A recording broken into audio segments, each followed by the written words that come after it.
ख्रिस्त में माता पिता भाई और बहनों, जय यीशु। मौत अपने साथ भय और दुख लाती है और मौत से सामना होने पर आमतौर पर मानव खुद को असहाय पाता है। हमारी मृत्यु के बाद क्या होगा? क्या मृत्यु के बाद कोई जीवन है भी? हमारा क्या अस्तित्व होगा? क्या बिना डरे मौत का सामना किया जा सकता है?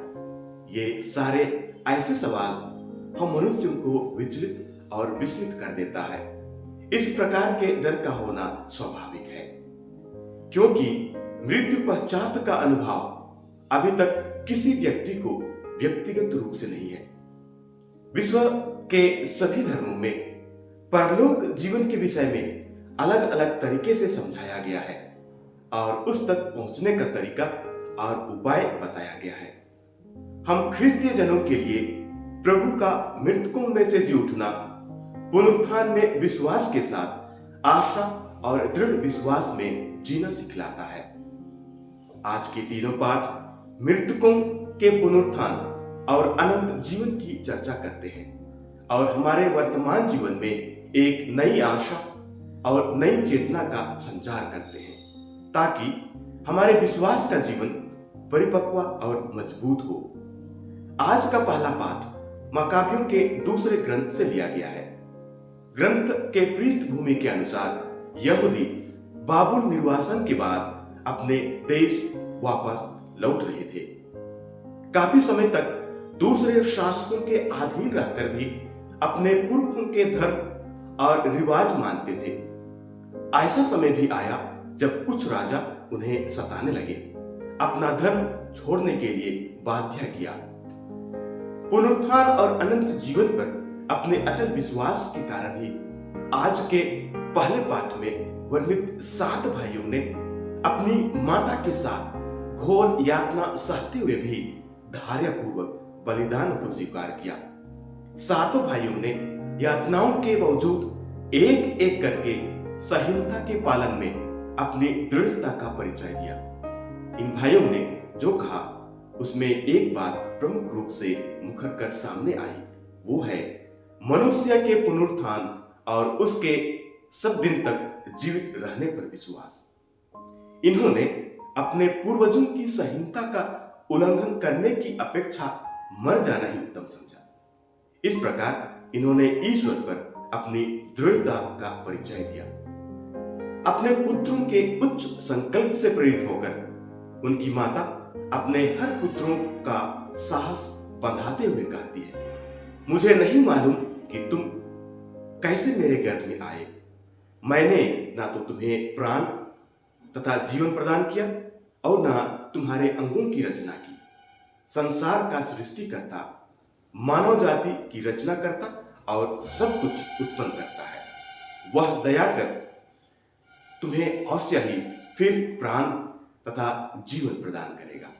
ख्रिस्त में माता पिता भाई और बहनों, अपनी माता सहित उन 7 पुत्रों का बलिदान एवं पुनर्जीवित पर उनका अटल विश्वास हम सबों के लिए प्रेरणा का स्रोत है।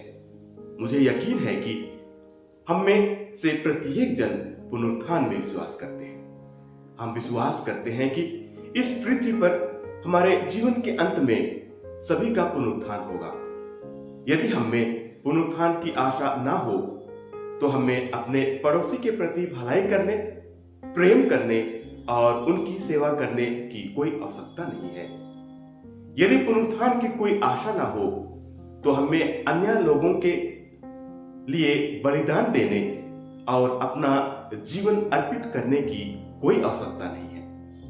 यदि पुनरुत्थान नहीं है तो हमें प्रार्थना करने, रविवार को मिसा बलिदान में भाग लेने, शांति और न्याय के लिए काम करने, हमारे मंडली की सभी धार्मिक गतिविधियों में शामिल होने, संस्कार प्राप्त करने और बहुत कुछ करने की आवश्यकता नहीं है।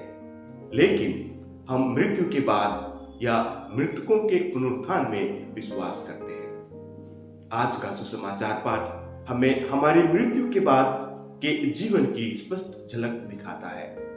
आज के सुसमाचार में फरीसियों का एक समूह यीशु के पास आता है और उससे पुनरुत्थान के बाद जीवन के बारे में प्रश्न पूछते हैं। फरीसी जो मुख्य रूप से कुलीन थे और उनमें से अधिकांश धनी थे, मृतकों के पुनरुत्थान और यहां तक कि स्वर्गदूतों और आत्माओं में विश्वास नहीं करते हैं। वे मृत्यु के बाद जीवन के बारे में यीशु के उपदेश का उपहास करना चाहते हैं और उससे इस बारे में एक ठोस स्थिति देकर पूछते हैं कि स्वर्ग में पति कौन होगा जिस महिला ने अपने सांसारिक जीवन में 7 अलग अलग पुरुषों से शादी की है। आइए आज हम पुनरुत्थान के रहस्य को प्रकट करने के लिए परमेश्वर का धन्यवाद करें। हम आने वाले समय के जीवन के लिए अपने विश्वास की पुष्टि करें, क्योंकि पृथ्वी पर हमारे जीवन में भौतिकवाद की जकड़ से बचने का सबसे प्रभावशाली साधन है। ख्रिस्त ने पुनरुत्थान में हमारे विश्वास को क्रूस बलिदान और पुनरुत्थान द्वारा स्पष्ट कर दिया है, हमें आश्वासित कर दिया है। प्रभु उनके विचारों को समझ जाते हैं और पुनरुत्थान के विषय एक उत्तम शिक्षा से बतलाते हैं। वे कहते हैं, परलोक में ना तो विवाह करते हैं और ना ही स्त्रियां विवाह में दी जाती है। वे फिर कभी नहीं मरते। वे तो स्वर्गदूतों के सदृश होते हैं और पुनरुत्थान की संतति होने के कारण ईश्वर की संतति बन जाते हैं। कुरिन्थियों के नाम पत्र अध्याय 15 वचन संख्या 14 में संत पौलुस कहते हैं, यदि मसीह नहीं जी उठे तो हमारा धन प्रचार व्यर्थ है और आप लोगों का विश्वास भी व्यर्थ है। मसीह हमारे लिए मरकर जी उठे, इसलिए हमारा धन प्रचार सार्थक है और हमारा विश्वास फलवंत, क्योंकि वचन कहता है, जिसने प्रभु ईसा को पुनर्जीवित किया वही ईसा के साथ हम सबको भी पुनर्जीवित कर देगा।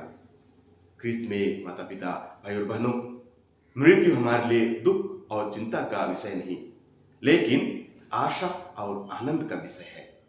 इसी विश्वास और भरोसे के साथ हम एक सच्चे ख्रिस्ती विश्वास में जिए और आगे बढ़ते रहें। आमीन।